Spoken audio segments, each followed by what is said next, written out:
સાત્વિક, રાજસ અને તામસ. પ્રકૃતિના 3 ગુણો છે અને પ્રકૃતિ આ 3 ગુણથી બનેલી છે. પ્રકૃતિમાં જે પ્રોડક્શન થાય છે એ સત્વ, રજ અને તમનું થાય છે. સાત્વિક ગુણ સૌથી વધારે શેમાં છે? ફ્રૂટ્સમાં છે. ફ્રૂટ્સનો આહાર તમે લો, સાત્વિકતા વધે. પ્રાચીન સમયમાં યોગીઓ ફલાહાર કરતા, એમનામાં રજોગુણ એકદમ ક્ષીણ થઈ જતો. જેને યોગ સાધનામાં આગળ વધવું છે, જેને કોન્સન્ટ્રેશનના પ્રોબ્લેમ્સ છે, જેને ફોકસ પ્રોબ્લેમ્સ છે, તમારા છોકરાઓમાં ઘણીવાર ફોકસ પ્રોબ્લેમ હોય, કોન્સન્ટ્રેશન પ્રોબ્લેમ હોય, એને યાદ ન રહેતું હોય, આવું જ્યારે થવા લાગે ત્યારે સમજજો સત્વ ગુણ ઘટી ગયું છે. અને સત્વ ગુણ વધેલું હશે, ફોકસ રહેશે, સ્થિરતા રહેશે, મન મક્કમ રહેશે. એ સત્વ ગુણને વધારવા માટે આપણે ફલાહાર કરીએ છીએ. ફ્રૂટ્સમાં મેક્સિમમ સત્વ ગુણ છે. Fruits are very good for health also and very good for mind also. So eat more fruits. સત્વગુણ. ફાસ્ટિંગ થી સત્વગુણ વધે છે. કાલે એકાદશી છે, ફાસ્ટ કરજો. તો એકાદશીમાં 11 ઇન્દ્રિયોની શુદ્ધિ ફાસ્ટ કરવાથી સત્વગુણ વધે છે. મૌન વ્રત રાખવાથી સત્વગુણ વધે છે. ક્યારેક ક્યારેક સમય મળે મૌન રાખો. ઊંઘવાન ટાઈમે નહીં, જાગતા દિવસમાં 1-2 કલાક મૌન. તો વીકમાં મારો નિયમ છે દર ગુરુવારે મૌન આખો દિવસ. સવારે ઉઠતા સાથે બીજા દિવસની સવાર હવન પૂરું થાય પછી મૌન તોડવાનું. એટલો આનંદ આવે.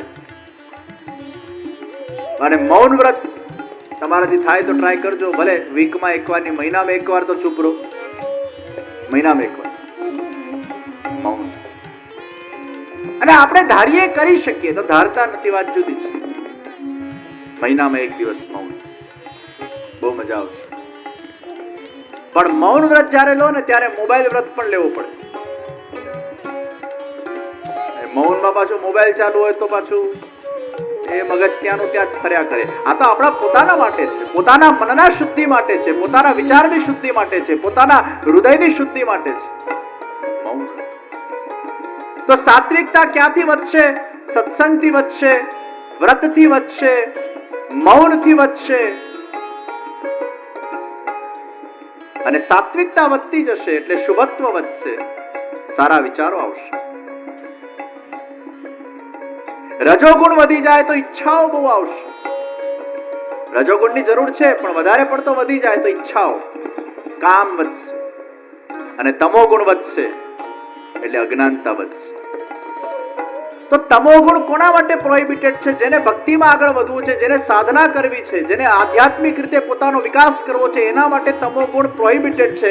એટલે પુષ્ટિ સંપ્રદાય, જૈન સંપ્રદાય, સ્વામિનારાયણ સંપ્રદાય, ઇસ્કોન સંપ્રદાય, આ બધા જ સંપ્રદાયોના અંદર ઓનિયન ગાર્લિક નો વર્જ કરવામાં આવ્યો, કારણ કે એ તમોગુણ એનર્જીને તમારા અંદર વધારે છે. કેટલા લોકો ઓનિયન ગાર્લિક નથી ખાતા? હાથ ઊંચો કરે. નથી ખાતા. ખાય છે? હાથ ઊંચો કરે.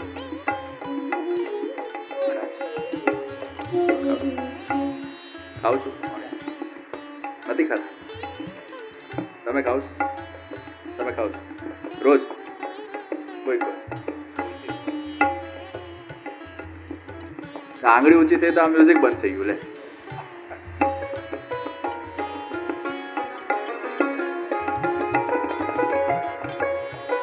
કથા રસ પિયા કર ને એટલે ઓનિયન ગાર્લિક અસર નથી કરતું. કથા શ્રવણ કર્યા કર.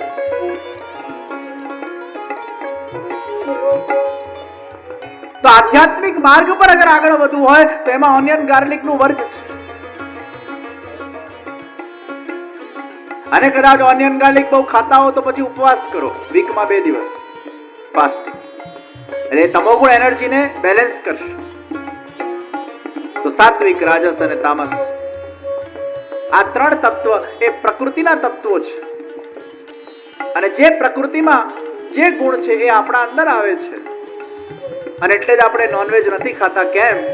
તમે વિચાર કરો, જેટલા પ્રાણીઓ નોનવેજ ખાય છે એ બધા હિંસક છે, અને જેટલા વેજીટેરિયન પ્રાણીઓ છે એ અહિંસક છે.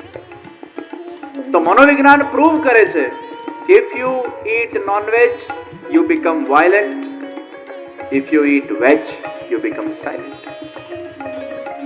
તો વધારે પડતા બુદ્ધિશાળી લોકો પાછા પ્રશ્ન કરે કે અમે તો એવા લોકો જોયા છે ને, વ્રતો કર કરે, ફલાર કર કરે, તોય એટલા વાયલેન્ટ હોય છે.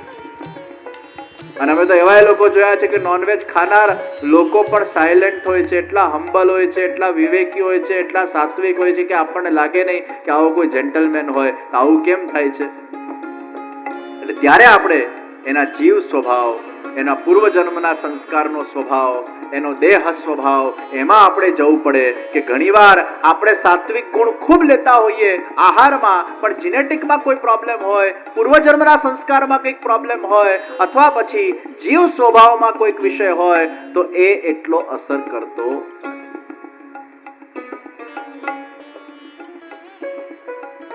માતા પિતાએ નોનવેજ ખૂબ ખાતા હોય એટલે એમના જીનેટિકમાં નોનવેજ આવ્યું, એટલે તમારા અંદર ઇનબિલ્ટ આવ્યું. હવે તમે કેટલાય વ્રત કર કરો, પણ પેલું ઇનબિલ્ટ તો જીનેટિક રહેવાનું, એ તમને ક્યાંક ને ક્યાંક અફેક્ટ કરે. એટલે આમાં મલ્ટિપલ ફેક્ટર્સ કામ કરતા હોય છે. એમાં કયું ફેક્ટર તમારા સાથે કામ કરી રહ્યું છે ધેટ ગોડ નોઝ. પણ સાત્વિક આહાર, સાત્વિક વિચાર, સાત્વિક આચરણ. રસખાનજી મુસલમાન હતા, મુસલમાન દેહ હતું એમના પાસે, પણ જીવ દૈવી હતો. એટલે આજે નહીં તો કાલે એ જીવ સ્વભાવના કારણે એ રસરાજ શ્રી કૃષ્ણની ભક્તિમાં લીન બન્યા. ભલે તમારો દેહ સ્વભાવ બરાબર નહીં હોય, જીવ સ્વભાવ. તો સૌથી વધારે આપણા અંદર કયા સ્વભાવ ઇફેક્ટ કરે છે? પૂર્વજન્મનો નહીં, માતા પિતાનો નહીં, તમારો જીવ સ્વભાવ કયો છે? ઈશ્વરે તમને ક્યાંથી પ્રગટ કર્યા છે? એમના મનમાંથી, એમના દેહમાંથી કે એમની વાણીમાંથી? જ્યાંથી તમારો મૂળ પ્રાગટ્ય થયો છે એ મૂળ સ્વભાવ એ ઈશ્વર દત્ત સ્વભાવ છે, અને એ જ તમારી પ્રકૃતિ, એ જ તમારા વિચાર, એ જ તમારું વર્તન બનતું છે.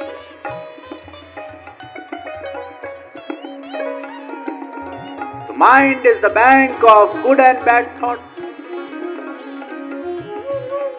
તો ત્રણ વિષયને કેન્દ્રમાં રાખજો: સત્ય, શુભ અને સુંદર.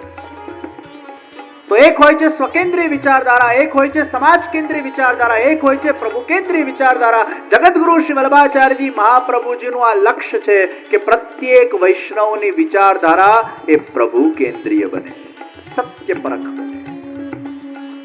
તમે જે કંઈ પણ કરો, બસ મનમાં એવો ભાવ રાખો, મેરે પ્રભુ મુજે દેખ રહે.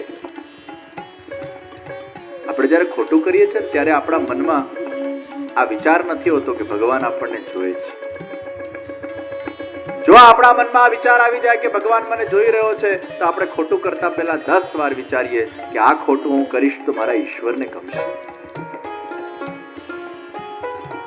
ખોટું કરતી વખતે વ્યક્તિ નાસ્તિક બની જાય છે.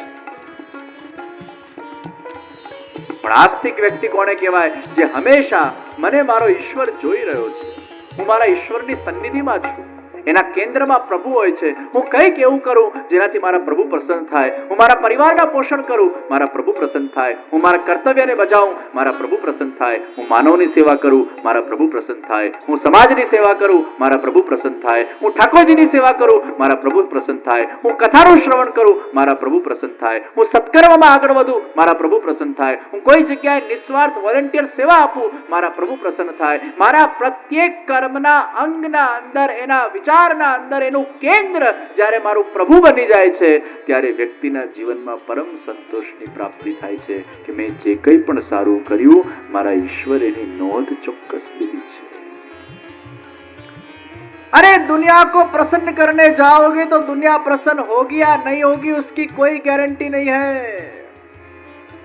દુનિયા તમને જસ આપે કે ના આપે એની ફિકર નહીં કરતા. આ દુનિયાનો કઈ ભરોસો નથી. આજે તમારું સારું બોલશે, કાલે તમારું ખરાબ બોલશે. તમારાથી એને લાભ થશે તો તમારા બનીને રહેશે, તમારાથી નુકસાન થશે તો તમને તરછોડીને જતા રહેશે.